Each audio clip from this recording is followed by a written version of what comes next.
nag-aso sila doon sa mga, dahil may mga postdated checks silang pinag-release na pumutok, nag-bomb.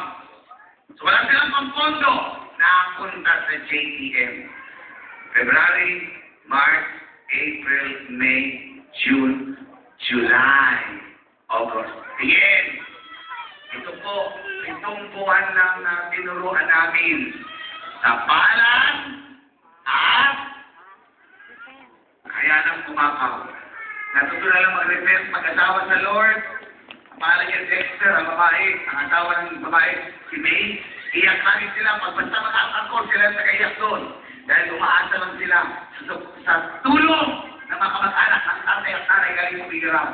Sabihin, pahingi ng pera, wala kami magkain dito, pahingi ng pera, wala kami pagpapaaral sa mga anak, pahingi ng pera, nice. Ganun po nangyari nila. Pero ngayon ho, sila ho yung nag-release ng 6.2 million. Tumanggap po sila ng 62 million. At hindi lang ho yung mamaya okay lang sundin. Natutunan lang isara ang butas. Okay? So, paano ho masusunod ang butas? Una, magpapakumbaba. Aminin mo, Lord, may mali na ginagawa ko. Hindi na ako magkukwenta, hindi na ako mag-iisip pa. Susunod na lang. Sabihin mo sa sabi mo, hindi na ako magkukwenta. Hindi na ako magkukwenta. Hindi na ako mag-iisip pa. Hindi na ako mag-iisip. Susunod na lang ako. Susunod na lang. Nakasama naman, sabi mo, susunod na lang ako kay Lord. Susunod na lang ako kay Lord. Amen. Sabi mo nga sa tatay mo, sa nanay mo, Tay! Tay! Dali, dali, sigawan mo, dali. Nandiyan yung magulang mo, dali, tumayo ka anak. Pero nanay, tatay! Sumunod ka lang kayo!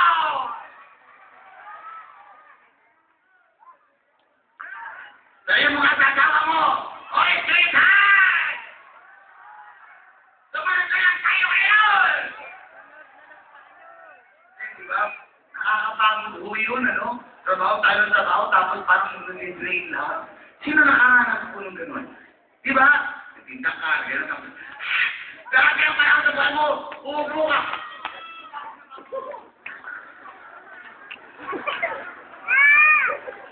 Tapos iintindihin mo, wala pa rin yung bao, wala pa rin savings, wala pa rin ano. Ay!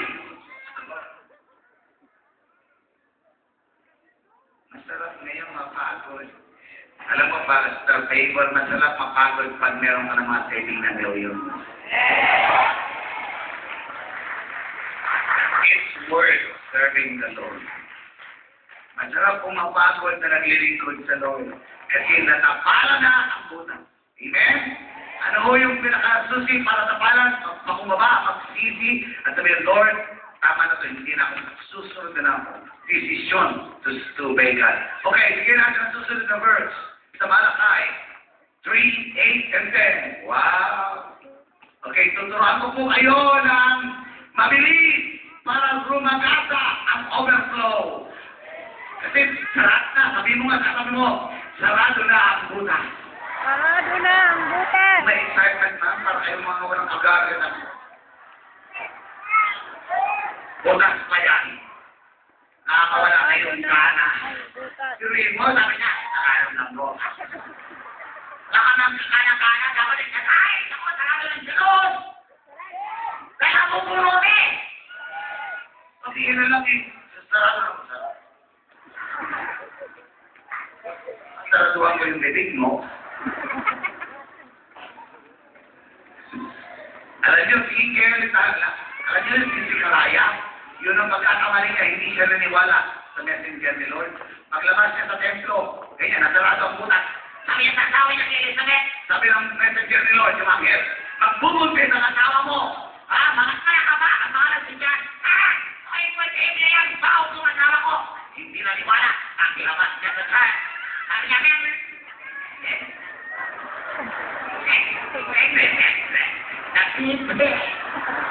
sige, subukan nyo lang kayo. Subukan nyo lang! Pinadala pa naman ako ni Lord Messenger ngayon. Yung hindi maniwala siya ang kailangan ko.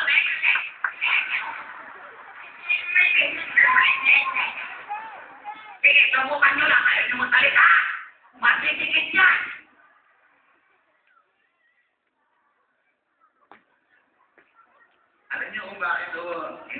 Diyos mapipi si Karaya. Kasi paglabas niya, sasabihin niya, pag iningin inaya ng Diyos mapipi siya.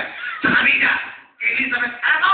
May-message niya, naku, maniwala tayo doon. Magbubuntis ka, yung posible. At saka doon, maganda ka na, mauko pa. Gaganyan yung puro na yung malalabas. Kaya alam mo maglabas. Sabi,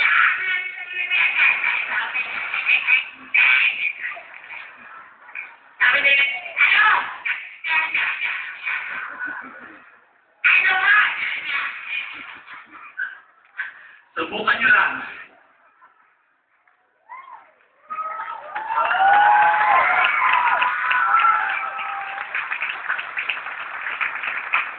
Kaya yung ayaw sumunod talaga, ayaw magsasalita na. Sarado na, sarado.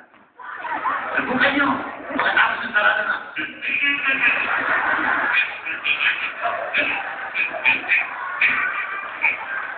Sige, subukan nyo.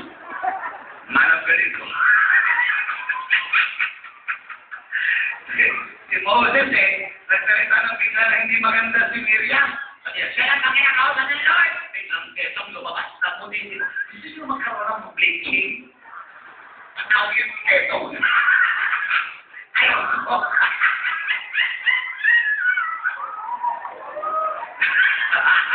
Kaya kailangan pag sinabi ng manoggan kung sino man speaker dito, kung pastor man yun, kung manoggan ka, sino man salita, sumunod kayo kasi baka maglabas kayo, magulat ka.